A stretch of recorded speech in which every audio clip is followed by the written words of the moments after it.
Welcome back, fans. Football No Filter is back, and we're back with the three-headed monster. Uh, I'm your host, Brun Krak. I'm with my two companions of terror, o Stefani Teixeira, só estorva. Como é que andas? Tô porra, meu. It couldn't be better. I got tested for the COVID-19. Negative. Tá tudo fixe. Tá tudo fixe. Ok.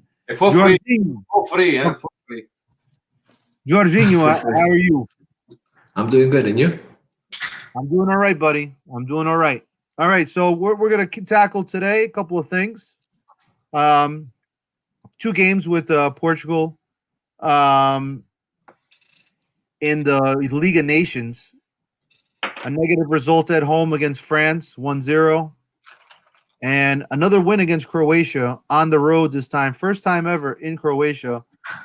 They played Croatia outside of a neutral site or in Portugal, and they were able to beat them 3-2. So we'll start with the Portugal versus France game. It was Rui Patricio in goal, João Cancelo, Fonte, Dias, and Guerreiro. Danilo, William Carvalho, Bruno Fernandes in the middle. And then we had Bernard Silva, Flopix, João Felix, and Cristiano Ronaldo up top. Pervis. I'll open it up to George. George, disappointing result for you and Steph. More for Steph because he said that you were going to win. I don't know how your prediction was because you weren't on last week. Did you predict them to win or not? No, I thought it was going to be a hard game. I didn't think I didn't think we were going to be able to beat them. France. France is the defending world champions, and we really have bad luck of playing France in the last 20, 30 years. So I expected it to be a hard game. A close game, but yeah, very difficult to pull the win. And with gifts such as the ones that we King Patricio gave France, it becomes even harder. You thought that the goal from France was a gift? I thought it was a gift. There's another word for it. It's Thanksgiving, so it's a Peru. But yeah, I thought it was a gift. I thought you should have kept the ball. You should have. Yeah, I mean, there's no reason to get a rebound at that with that type of shot. My opinion, my humble opinion. Steph, your initial reaction to this game? My initial reaction was Deschamps was much better prepared than Fernand Santos. The French team, especially the midfielders, they pressed Portugal pretty well. Didn't really let us have the ball the way we like it. My way of seeing the whole game is we only played the last 15 minutes. The last 15 minutes, yeah, we could have tied the game. We could have even won the game. But why wait until minute 75 to start balling? I don't get it. I hate to agree with Bruno. He thinks eye to eye most of the times, but on this one, I'll have to agree with him. Fernand said sometimes he likes to play too conservative when we have awesome players, and our superstars, they're human beings. So if our superstars are not performing at the level they should be, there's nothing on a playbook that says they could be sitting on the bench and playing the ones in a higher gear, such as Jota. Jota should have been playing from the get-go in such an important game instead of, and I'll say it, people, they might say I'm crazy, but I'll say it. He should have played before Bernard Silva or João Felix. But João Felix is kind of tricky. Bernard Silva has been kind of on the low at Manchester City, but João Felix has been playing pretty nicely at Athletic Madrid. So he doesn't And show. why? Huh? I was going to ask you, and even Bruno, but you mentioned Jota for Felix or Bernardo Silva, but why not Jota for Cristiano Ronaldo? I think Cristiano Ronaldo's been doing okay. Okay, it could be as well, but I think he's been doing okay at Juventus. I mean, he's been the one, Acefado Juventus, if anything, he's the one who's been scoring goals at Juventus. But we know in a game like this, Ronaldo could make the difference at any minute, but they marked him pretty good. The French knew Ronaldo is a good player. They marked him pretty good. And he couldn't perform, but yeah, you're right. It could have been even Ronaldo. It could have been one of those three. But sitting the hard player that we have, Jota, on the bench, it was a mistake by Fernando Santos. I don't think he was ambitious enough. And we have to stop calling the players that Jorge Mendes represents. We have to call the best players we have in Portugal or Portuguese players that we have playing all over the world. I want our coach to have a pair of big balls. And when I say this, I mean call the players playing well in high performance at the moment. Don't call them because of their names. And sometimes it's good because they'll spark them. If one of those stars loses their spot, they'll think twice. Why did I lose my spot? Because you're not playing well, buddy. And it should be self-explanatory. You should call the best players.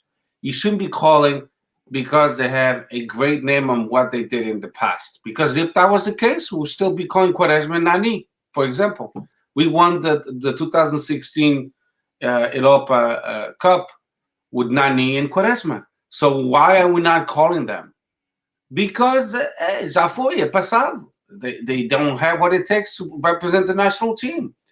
And I'm not saying that we should replace Bernardo Silva, Ronaldo, and João Felix. That's not what I'm saying. But sometimes a coach needs to send them a message. Hey, you're not performing at the level that I would want you to be. But Jota, he's playing well, and now he's going to start today. So the take on this game is Deschamps prepared the team much, much, much better. Their midfield was super aggressive. And the goal that we suffered, yeah, Rui Patricio should have done much better for the quality and the experience he's got.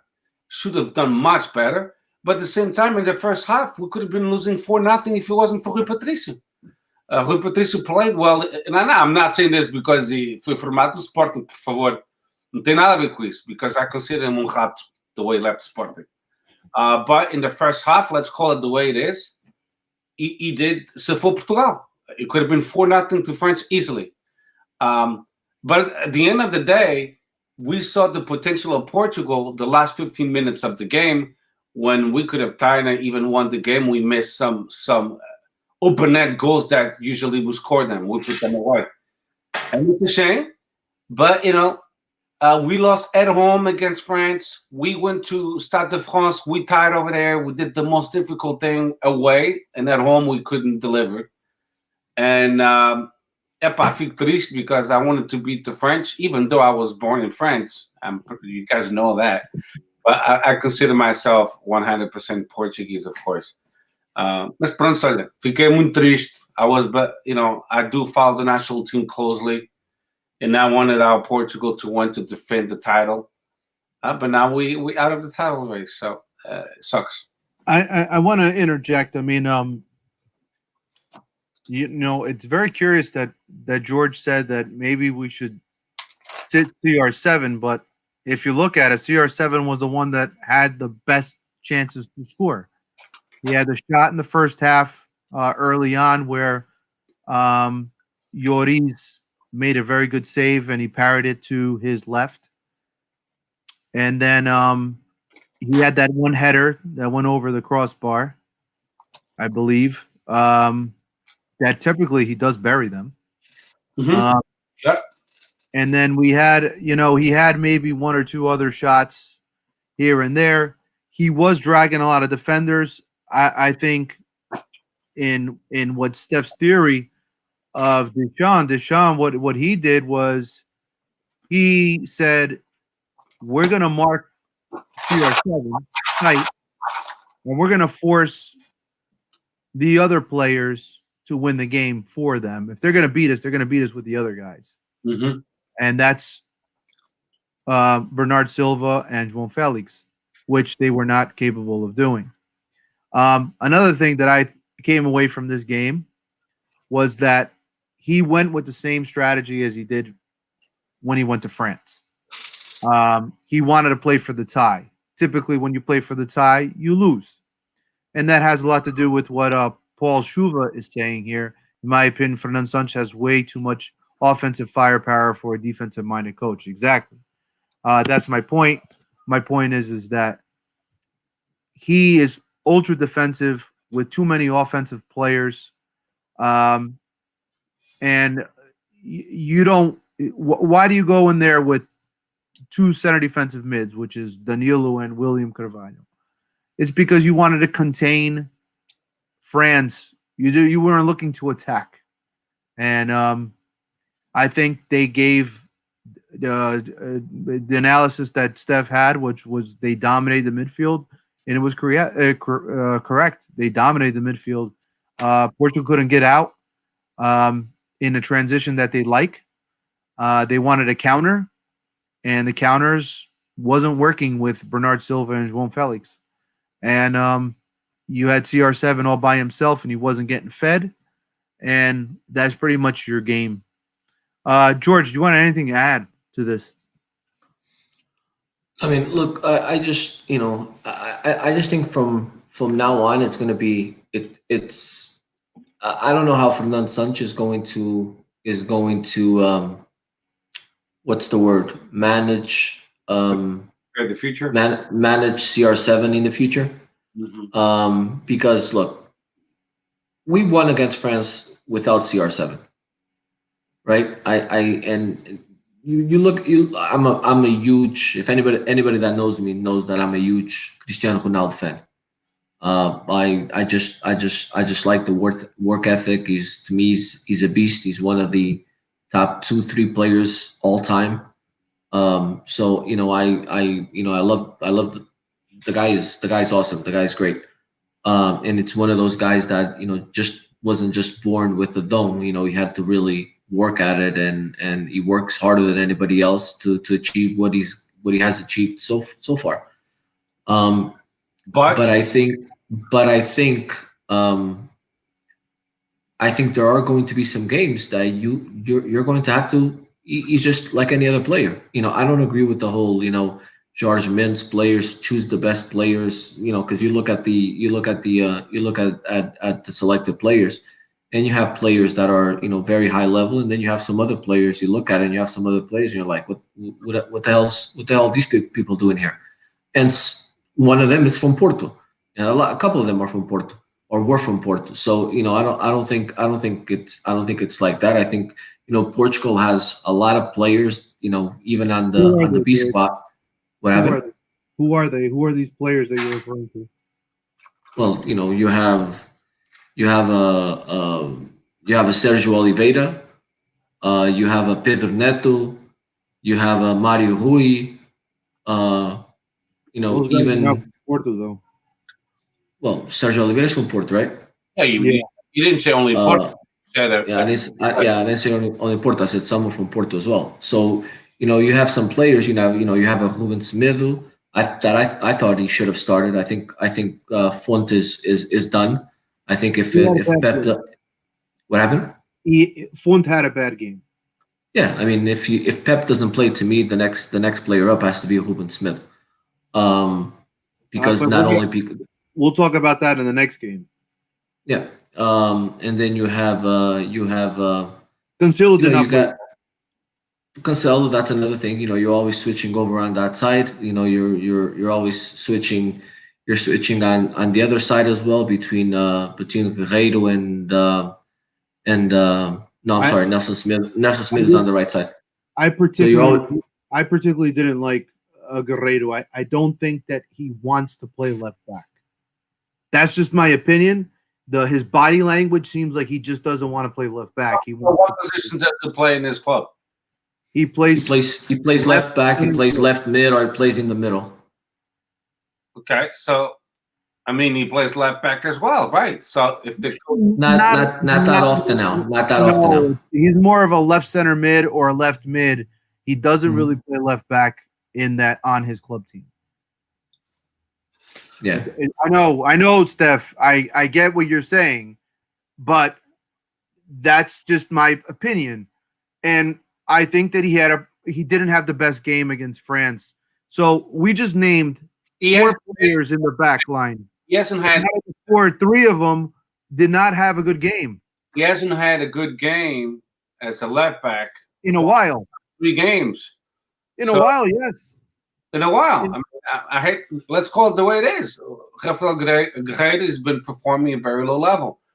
Which I agree with what George says. I mean, and this is where I comes down to where I always argue that the best players should be playing. So Cancelo has not been the best. He has not really been starting so consistent at right back for Manchester City. He lost his spot, and they moved him to left back because some other guy got injured, and he's been filling in. So that's one position. Okay, let's talk about his position, goalie. Do you think Rui Patricio deserves to be in the starting 11 of Portugal? I think so. No, I don't think so. Anthony Lopes all day long. Okay. That's my opinion, of course. Let's see what. No, that's fine. George, same question. I mean, I think last year. I mean, you look at Lyon. Lyon made it to the semifinals of the Champions League. So and Anthony Lopez had a lot to do with that. So you could make a very good argument. But that's what I'm talking about. It's going to get to a point now that it's, loyalty is going to have to stop somewhere, and you're going to have to put the best players that are not necessarily the best players by name, but the players that are playing the best at the specific time. You're going to have to put them in.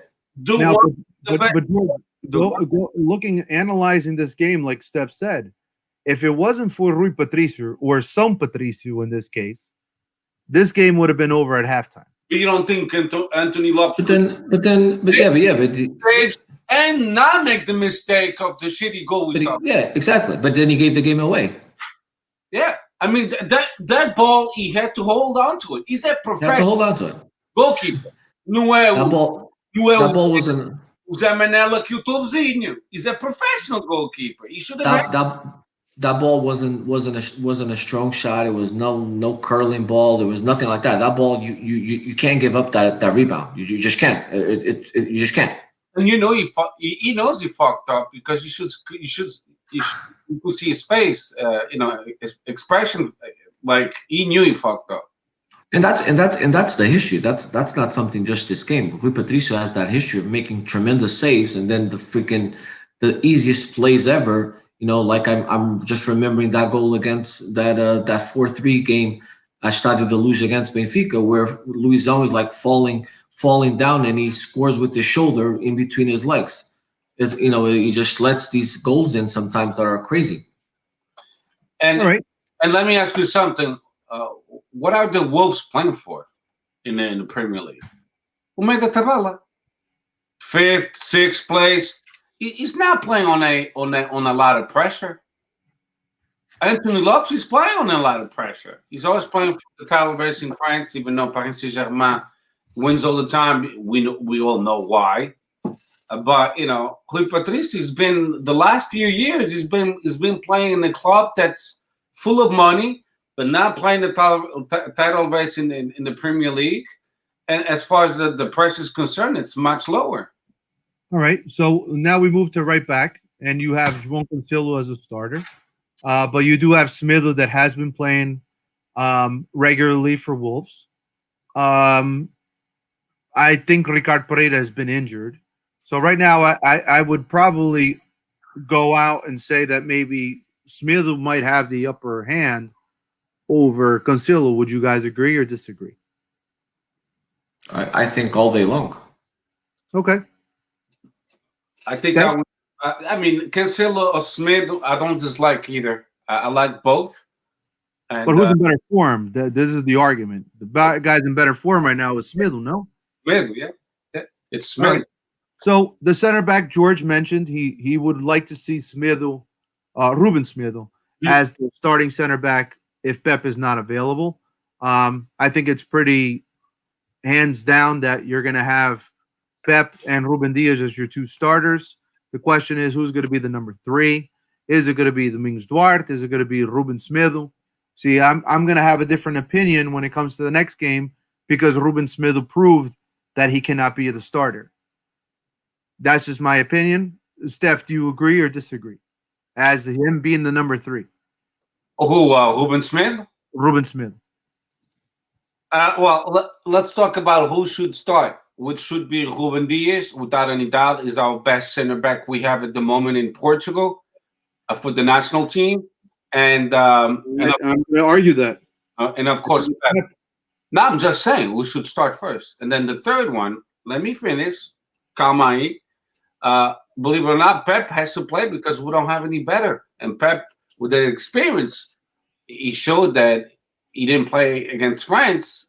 The defense was shaky. The number 3, I mean, we don't have a lot of choices. I mean, if you look at the lineup against France, Duarte, he was not even on the roster. I think he was sitting on the stands on the stadium because we had Ruben Smith and that's it as center backs. And besides who they played, which was Font and Ruben Diaz, but the argument is good. I think Ruben Smith would be the third option, even in front of Fonts. Fonts, I don't think he should make the national team anymore. I would agree with that statement.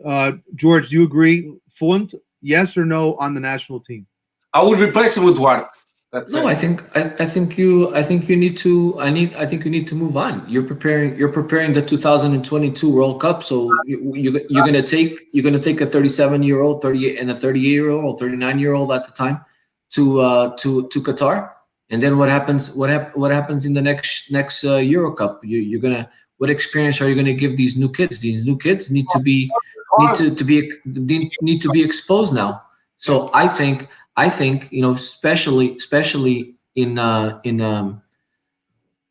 just right before a Euro Cup in 2021 and just before a World Cup in 2022, why not use the Taça das Nações like Taça da Liga for the Portuguese clubs? Why not put some new blood into these games? So you can figure out who you're going to take to the Euro Cup and who you're going to take to the next World Cup. Even the young kids from Sporting, the young center back from Sporting. Back in the day, center backs, that was one of the positions that Portugal was most known for creating, was the center backs and the center mids. You don't hear about any more Portuguese center backs. You look at you have Ruben Dias and you have Ruben Smith. Who else is next? You don't have anybody because we're going out to third world countries and we're bringing Fidals and the leftovers of 5 or 6 different players. We're bringing over Vertonghen's that are ready performing. We're bringing over Otamendi's that should be playing in Qatar, and we're bringing over all these players that and we're not developing our own players anymore. And then you come around the Taça das Nações, or you're coming around a Euro Cup or a World Cup around the corner, and you look and you got a 38 or 39 or 40-year-old that you're going to call up, Pep. You have another 38 or 39-year-old with José Fonte that you're going to call up, and who's next? Well, the argument now, I said this last week, was probably the Nielu should be the next one up.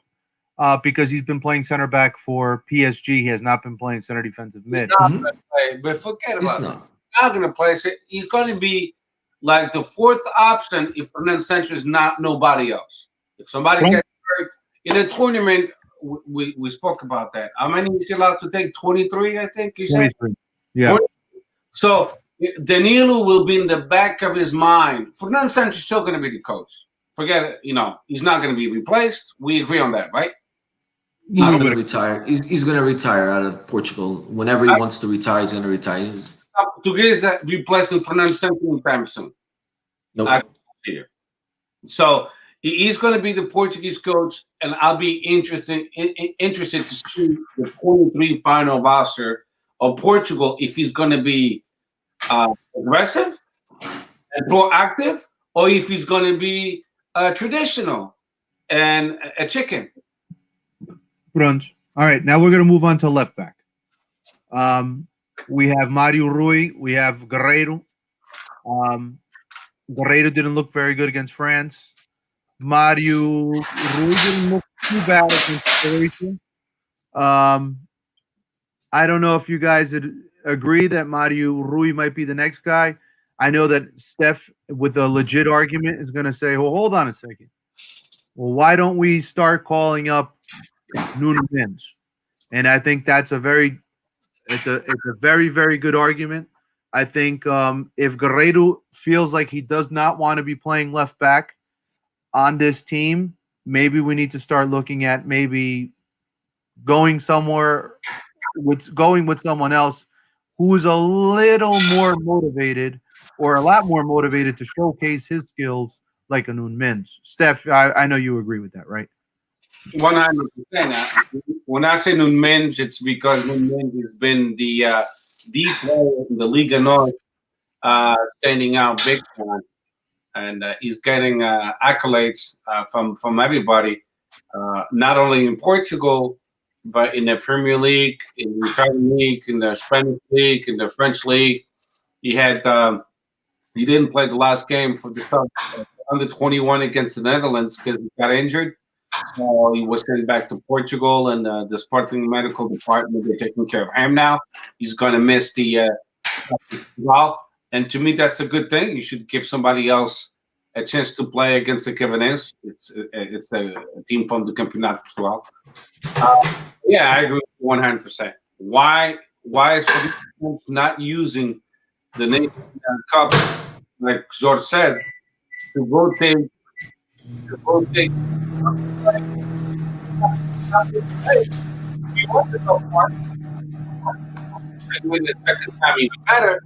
But I agree with George 100%. That cup should be used to prepare the team for the turnover. Stop putting fresh players, the ones that are performing well, like men, and give them a shot. If they can handle it, because we don't know if they can handle playing the 18. And don't forget the qualifiers for the World Cup 2022. If I'm not mistaken, they're going to start pretty soon. Yeah, I think that's in March. Exactly. So it's around the corner, even before the Euro Cup. Before we go into the Euro Cup tournament, we already playing the qualifying games. And do we still want to call, like we said, Pep prone to injury because they're getting older and older? You know, we need to start renewing the team, and the sooner the better. And for them, that aspect, it's too long to do it, way too long. We're doing a phenomenal job with our under 21 team. We'll talk about it in a little while. We won against the Netherlands, one of the top teams in Europe, 2-1. It could have been 3-1 or 4-1. And we have a lot of potential in that team. Stop promoting them, stop calling them. And that's all I got to say. All right. George, anything to add with the left back? No, left back. Left back. You have the kid from Sporting. Benfica's got a couple of kids there that can, do a couple of games. I don't know if exactly if Porto has anybody there, but yeah, I mean, you gotta get some other options. You got to look at some other players. Okay. Midfield wise, I think we pretty much we would all agree. I know we talked a little bit about this last week. The question is it going to be William Carvalho? Is it going to be Renato Sanches? I'm pretty sure we would all agree that Moutinho should be on this team, and we proved it against France when he came in. He definitely pushed the team forward. He would be a very good player off the bench. Some argue that he should still be a starter. You do have Bruno Fernandes, obviously. You could have Bernard Silva. You'll have Danilo. The question is it going to be Danilo? Is it going to be William Carvalho as the center defensive mid? There's a lot of options there. I think the options that they do have on the table are with the exception of maybe one, which will have to get cut. You'll have Ruben Neves as well, who has also been playing very well for Wolves. I don't think that they will cut him. I think they will look to cut someone else. And I think it's going to be either between Danilo or William Carvalho. Wingers, we have an abundance of wingers. I don't think that we're going to be bringing anybody new. I mean, yes, they've showcased Trincão, they showcased Pedro Neto these last couple of games, but let's be honest, I don't think either of them are going to be making this roster for the upcoming Euro. George, would you disagree? Look, I think our midfield is the key to success. How you fill those spots there is going to be the key to success. There's some games where William Carvalho and Danilo, they look wonderful, they look great, and that's usually against Andorras and Maltas and Luxembourgos and all these other teams. But when you play against the big boys, is Danilo and William Carvalho, do they have the legs to play against Germany, to play against France, to play against these big teams, these powerful players? Look, you look at the midfield for France, and it's easy to see why France controlled the midfield. Yeah, we don't have a Conte. We don't have a player with four lungs. Just like France had Makaleli back in the day. Makaleli, when Makaleli was playing for Real Madrid, Makaleli was the motor of the team. It wasn't back in 2008, 1998. That's Ali. Exactly. So you have a midfield with Rabiot, with Conte, with Pogba, and with Griezmann playing behind the forward. Conte, you can afford to have players out of position because Conte will fill that space wherever the space occurs. Conte is going to fill that space. We have so many attacking players. If we don't have a fast defensive midfielder, it's not a question of if, it's a question of when and how many times we're going to be caught out of position. And when we're caught out of position with so many attacking players, who's going to be able to compensate it? And if we're not able to compensate it in the midfield, when they get to our back four, you're going to have a 38 or a 39 or 40-year-old center back. Or are they going to be able to compensate when it's 2 versus 1 or 2 versus 2? That is the question. The midfield, those three players, if he continues to play the 4-3-3 like he plays over here, those three spots in the midfield, that's the key to Portugal's success. It's tough because there are a lot of players, and you have to play. You have to have that balance of having someone that can protect the midfield against these big teams, but at the same time, it can't just be defensive play. You got to get the ball up to the Cristiano Ronaldos and to the João Felix and those players. So it's tough. It's not easy. Not easy to find that balance. Steph, we kind of talked about it a little bit last week. Now we have to start. The big argument that I had with some people on Facebook. Where's Andrés Silva? Does he fit into this? Is Paulinho really the answer? Just to kind of give you guys an idea, Andrés Silva has scored the second most amount of goals in the Bundesliga ever since the restart after COVID-19, behind Lewandowski. He scored at the end of last season. He scored at the beginning of this season. And for some reason, he is not being called up to the national team. Would you agree that Paulinho is probably better fit?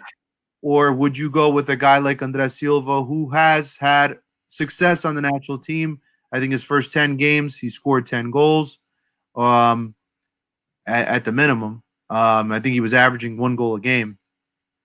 And On top of that, he's in great form, and he has great chemistry with CR7.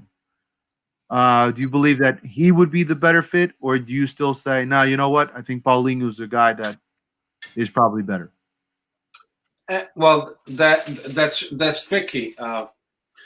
If I'm the coach for the national team, I'm going to try to fit both, to fit Paulinho and Andres Silva.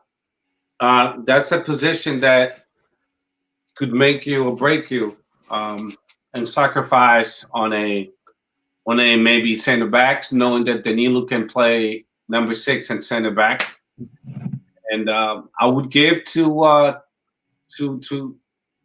extra position to an extra striker on the 23 final roster for the European Cup.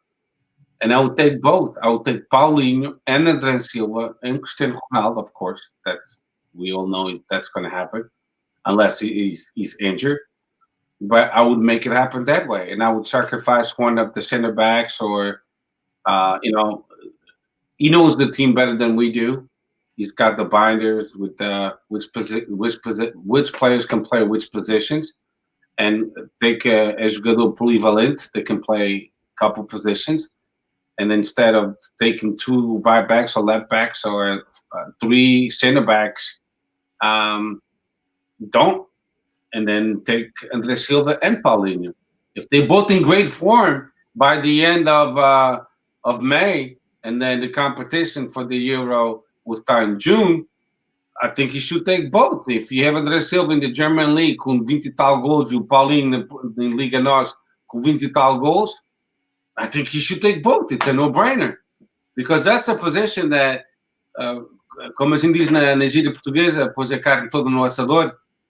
That's when you would use possibly both strikers. And I think that's doable. All right. George, I didn't get your opinion on Andres Silva. Do you think that he should be called or not? I've always been a fan of Andres Silva. So I like it when when up front it's Andres Silva and Cristiano Ronaldo. So they've had a lot of success. It's I like it when Cristiano Ronaldo plays with a player right next to him on the side, and Andres Silva side by side with Cristiano Ronaldo, or a little bit up front more, and Cristiano Ronaldo coming from the left side, but more on that striker position.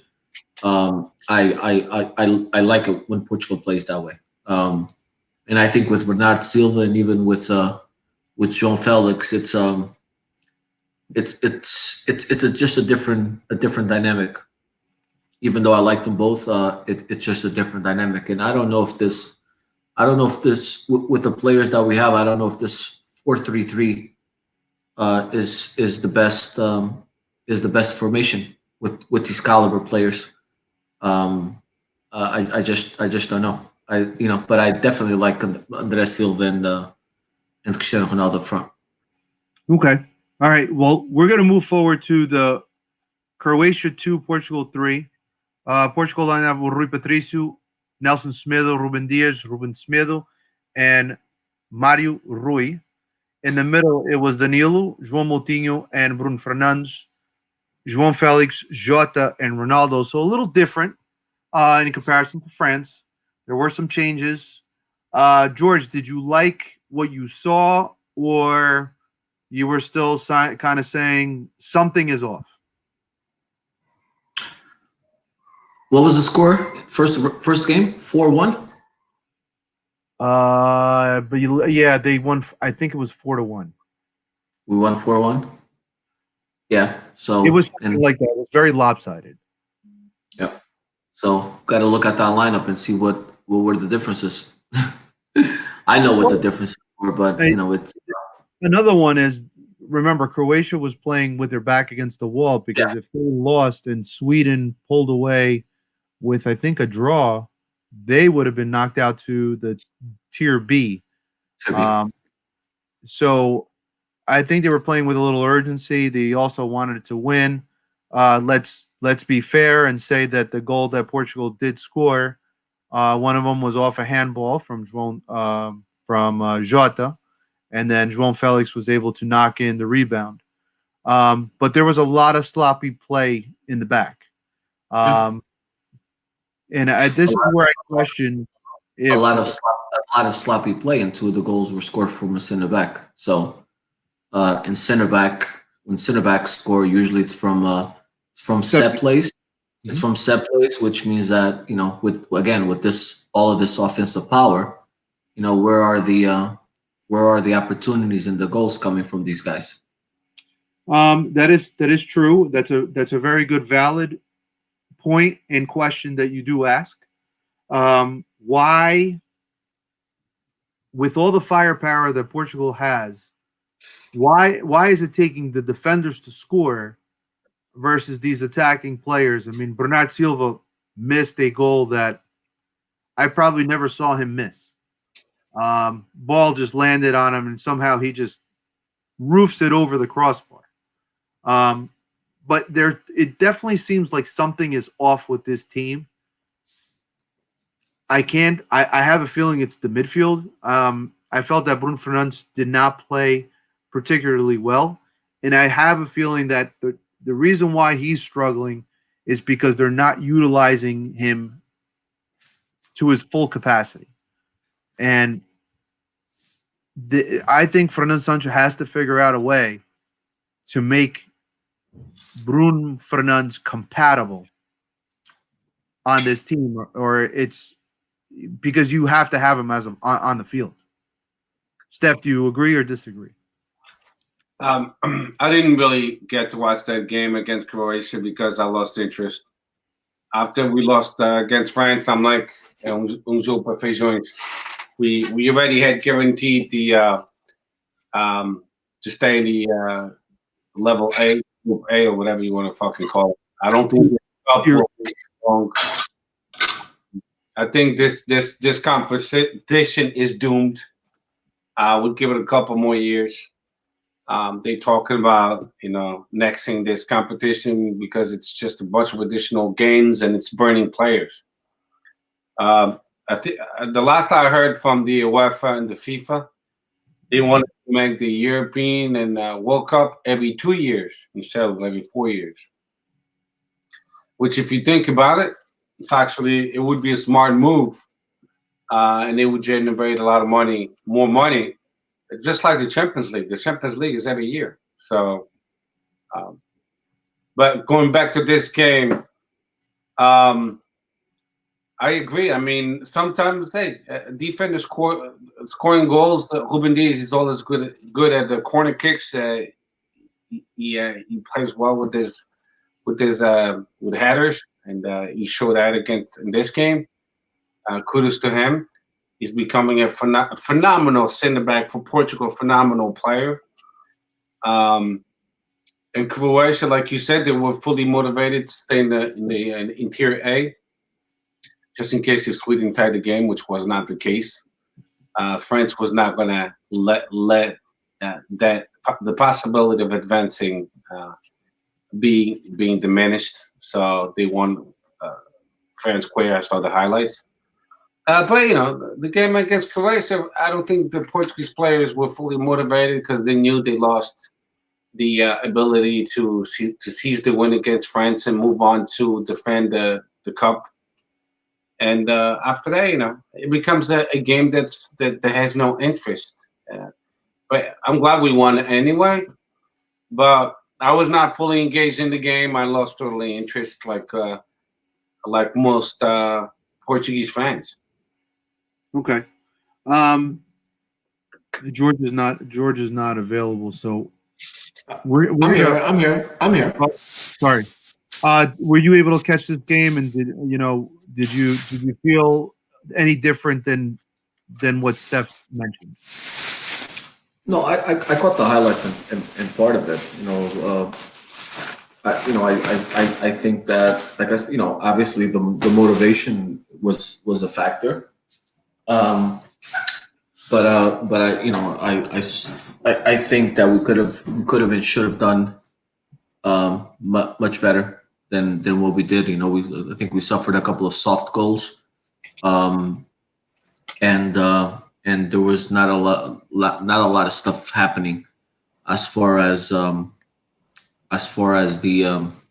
forward players. I don't think there was a lot of stuff going on. Sloppy goals on our side. The goals were sloppy. There wasn't that fluidity to our soccer like it was in the first game against Croatia. So yeah, I think we have some work to do.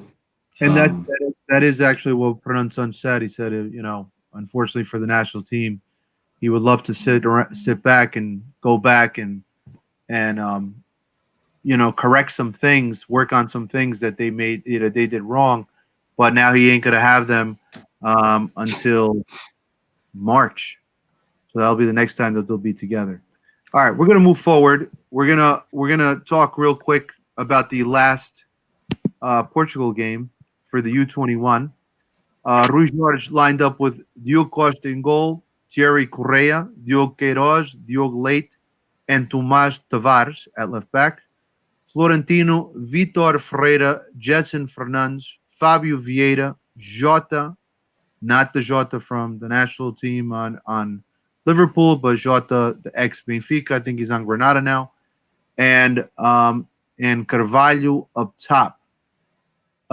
Steph, briefly, could you just break down what happened here in this game? Well, Portugal, they, like we say in Portugal, tinha uma espinha encravada na garganta because they lost 4-2 in the Netherlands. So they wanted to show everyone that the soccer world that we are a team equally as good as the Netherlands, because the Netherlands, they have an up and coming team as far as youngsters. A couple of those players actually were promoted to the A team, just like Trincão. Trincão used to play in the under 21, and now he plays the A team. And Rui Jorge is doing a phenomenal job as the coach of the under 21. We played well from the get-go. We got an early goal. They tied. And then another great goal by Vieira from outside the box off a deflection of a player from the Netherlands. We could have won that game easily 4-1 or 4-2 or even 5-3 because the Netherlands, they also had a couple chances. But we have a under 21 team full of talent, up and coming, and some of them could be called to the A team. And again, we're going back to the same question of Nansen should call whoever is performing the best at the time of him making the decision for the 23 final roster for the Euro Cup. Don't call the players because they have a great name. Call the ones in the utmost top performance at that time, at the end of May, when most leagues are pretty much done. So just to give you an idea of what kind of players we have Diogo Costa at goalie, Thierry Correia, which is ex-Sporting player. He plays in Spain. Diogo Queiroz, another great center back. I like Diogo Leite, but I agree he needs to do better, be more consistent, like we talked about it last time. Tomás Tavares, another great player. Florentino has been playing well. Jetson Fernandes as well. Vitor Freire, Fabio Vieira, great player. Carvalho and Jota.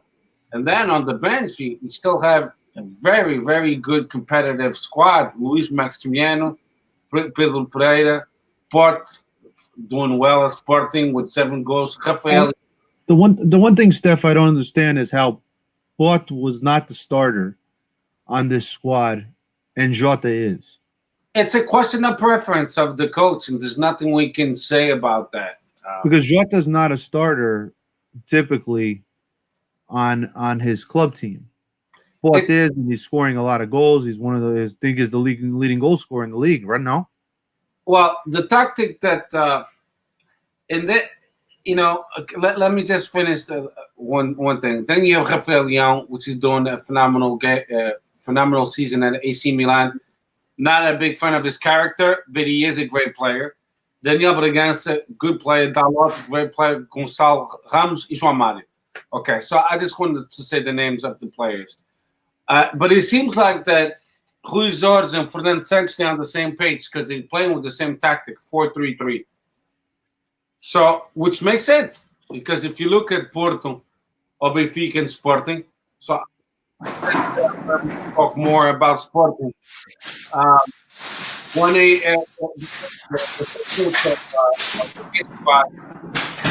in this case being Ruben Amorim decided to play with the tactic 3-4-3.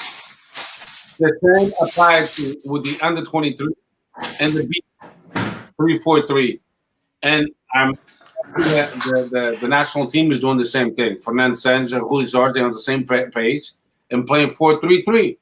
But I agree, maybe we should play on a 3-4-3 because of the quality of the players that we have, and we would be more offensive. But once you question it, I think it's a question of preference to Rui Jorge, why he plays Jota instead of Pedro Gonçalves. So let me just, if I can just step in. I'm done. So we're talking about Pot and why he's in the bench in under 21 team. Shouldn't we be speaking about why isn't Pot in the A team? Pot's been one of the best players, if not the best player of so far in the Portuguese league. Definitely for Sporting, I think. That is a legit question that you do bring up, George. A very legit question that was brought up last week. That is an argument that you have to start looking at, because if this guy continues to score goals in the Portuguese league, and he continues to do very well in the national team, what justification are you going to have when you make up this list and you go there with maybe a Trincão, with all due respect, he's on Barcelona and all, but is he playing at the level of a Pedro Gonçalves? And Pedro Gonçalves is very, very motivated and in great form. And how do you kill his form by putting him on the bench or call him to the U21? And on top of that, you put him on the bench on the U21. That just makes no sense. Mas atenção, I'm going to throw you a couple names and you guys can chime in and tell me, hey, tu és maluco, sabes o que é que estás a dizer? I don't mind you call me maluco. But I'm going to throw Nuno Santos in the mix, which he's not from the Sporting Academy. He's from the Benfica Academy. But now he plays at Sporting. But phenomenal player. And the Porto Academy, don't forget. Ok, mas foi formado no Benfica em primeiro. And, because foi formado no Porto. Mas o Porto, pronto. We always derail with these bullshit fucking side notes. But anyway, foi formado no Porto quando era um infantil, nem pintava. And then you have o Palhinha.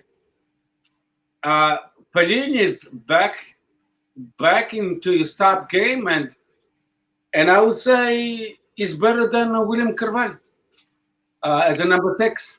To me, who the fuck is William Carvalho playing for? Betis. What is Betis fighting for? Another club with no pressure. I don't think William Carvalho is good enough to play the national team. George, agree or disagree? I agree with that for a long time. And again, it goes back to these players. Now, you're gonna have to. Spain has done it. France did it. Germany did it. All these big teams have done it. You're going to have to go separate ways with the past, and there's going to be players that you're going to have to let them drop out of the team. You did it with Quaresma. You did it with Dani. You did it with these players that have much more of an impact. You did it in 2004. You did it with Fernando Couto. You did it with Rui Costa. You did it with these players that you after the Greece game, you took them out and you put in Deco and you put in all these Cristiano Ronaldo and all these different players in the starting 11 because it was time. So why not now? William Carvalho, he could be a good player, whatever. To me, he's always been too slow. He's always been too slow in the midfield. And now with the speed of soccer getting even faster and faster, he's a liability in that midfield. And you have to put a player that has more speed. If you don't put a player in that midfield with so many attacking players, with so many offensive players, that you are going to be caught out of position. You are, because Cristiano Ronaldo doesn't fall back and defend. João Felix doesn't fall back and defend. Bernard Silva barely falls back and defends. You need people to cover space. And I don't care if you're tactically you're a very good player. You need to run. You need to be able to run after players. You need to be able to run into covering empty space. And if you can't run, there's going to be counters, and we're going to suffer goals. And I'm gonna. That's just the way it is. And I'll say it again. I'm going to say something that my friends hate me for, and they're like, "You stupid, you dumb." Portugal would not have won the 2016 Euro with Cristiano Ronaldo on the field. Would not have won. Would not have won.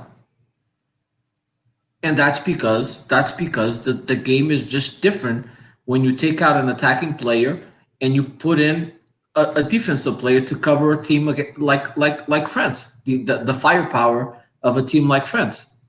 So it's either you take out a very good attacking player from the front and you put another guy in the midfield, or you need to put a really high quality midfielder to cover space with all the offensive players that we have. Do we have that? Do we have that player? Do we have that player? That's another question. Do we have that player? We don't.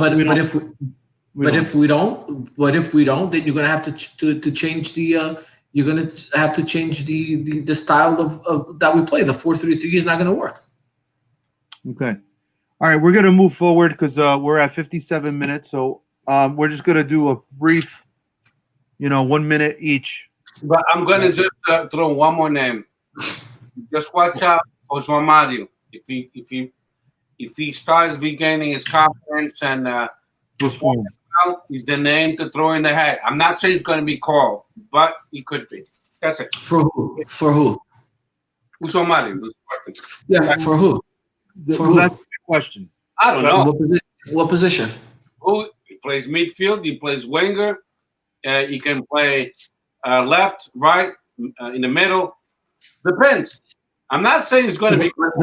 But the way we play now, the way we played against France, the only person that he would take would be who? Bruno Fernandes? No, you could. I don't know. That's up to Fernandes' sense. But if somebody's not performing well and he is, I'm talking about solely call the players in top performance. Don't call because they have a great name. So if Cristiano Ronaldo is not playing well, you should call him.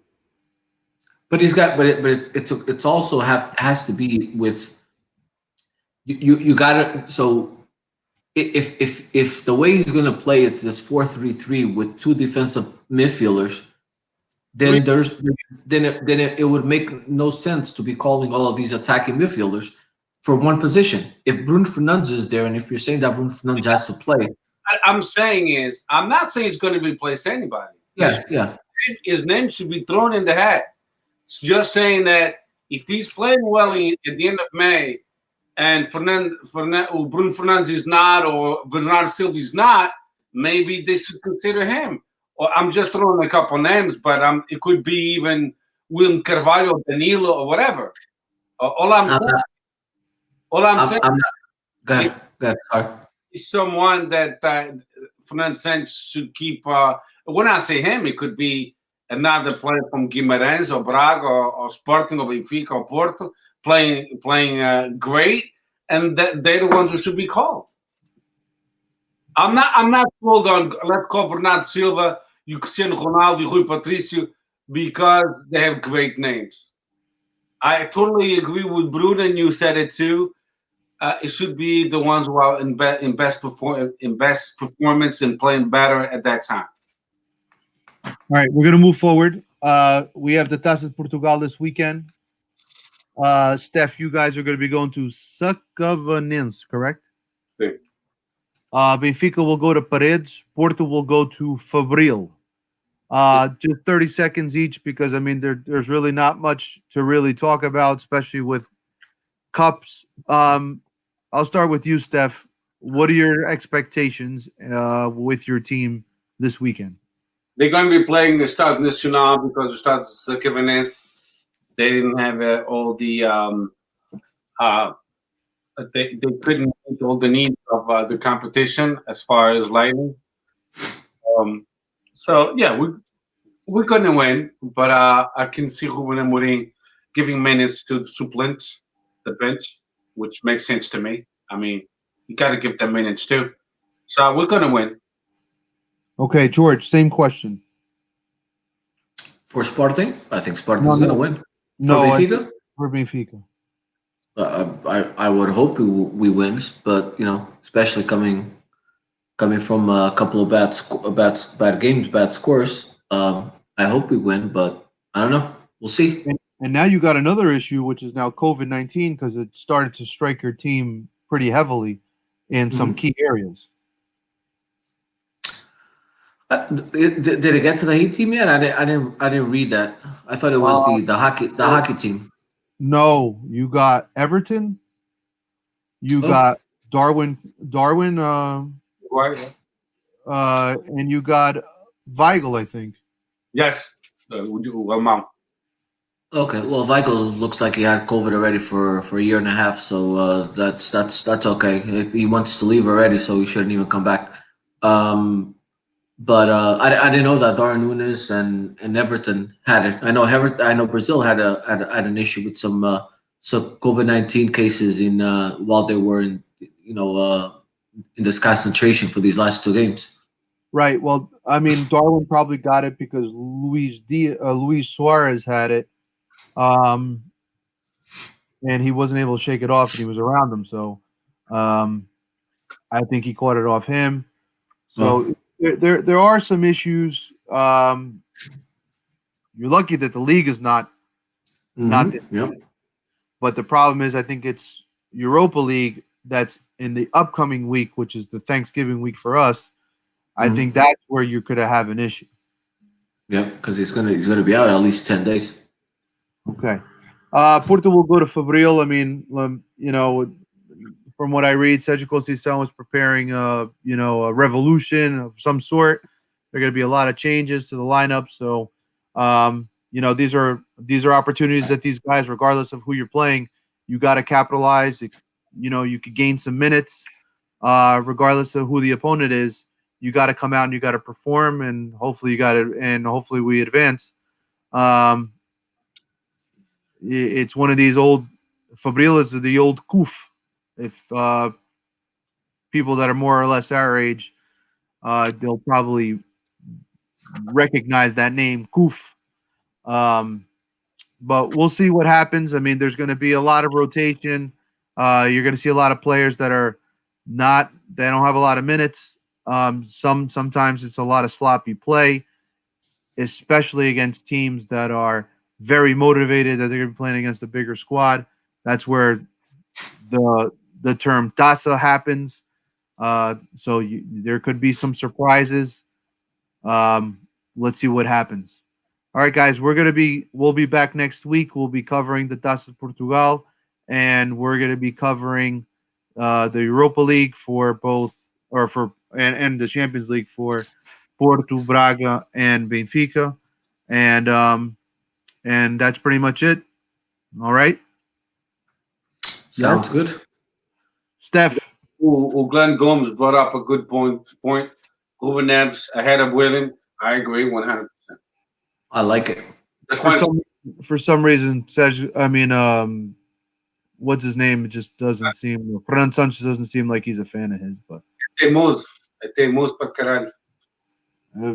Yeah, you can also question, the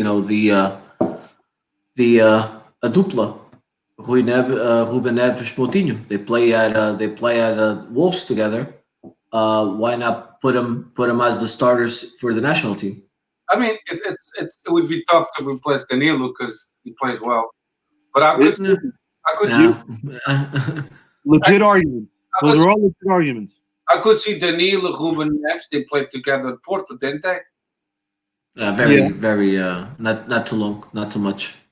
Yeah, but they know each other, so they would complement each other. Moutinho is still performing well, and as a substitute, he's phenomenal. But as soon as he comes into the pitch, you can even see a hiccup. Yeah, he's one of those players that he's up there in age as well, but ele nunca perde a vontade de correr and that Porto mentality of just fighting. You know what I mean? And it's that's how you can see the changes. He was brainwashed. Jorge, foi formado no Sporting. Claro. Maçã podre. Outra maçã podre. Outro troca que era isso, depois foi para o Porto como o Simão. Como é que foi? Foi quê? Foi Rui, João Moutinho, Rui Jorge trade, right? Yeah. No. Yes, it was. Uma venda de milhões. Yes, it was. Não, senhor. Foi a troca Rui Jorge, João Moutinho. Não, mas o Porto pagou milhões. O Porto pagou milhões. It was with Bino and Costinha, bro. Yeah, mas o Porto... Não, senhor. Foi Rui Jorge, Moutinho. Foi assim uma coisa. Foi. E Rui Jorge foi uma boa troca. Rui Jorge was already retired by then. No, You crazy? Okay. Rui Jorge played in. Remember the Rui Jorge Deco incident in Alvalade with the ripped shirt? I think no. Deco wasn't on Porto with Moutinho. It was Cubino. I think Bruno is right. No, Rui Jorge was already at Sporting. Rui Jorge was a trade with Costinha. So Rui Jorge and Costinha went from Porto to Sporting. I don't think so. And they got, from Rui Jorge went with Bino from Porto to Sporting, and we got Costinha and Steph, help me, what was the other guy?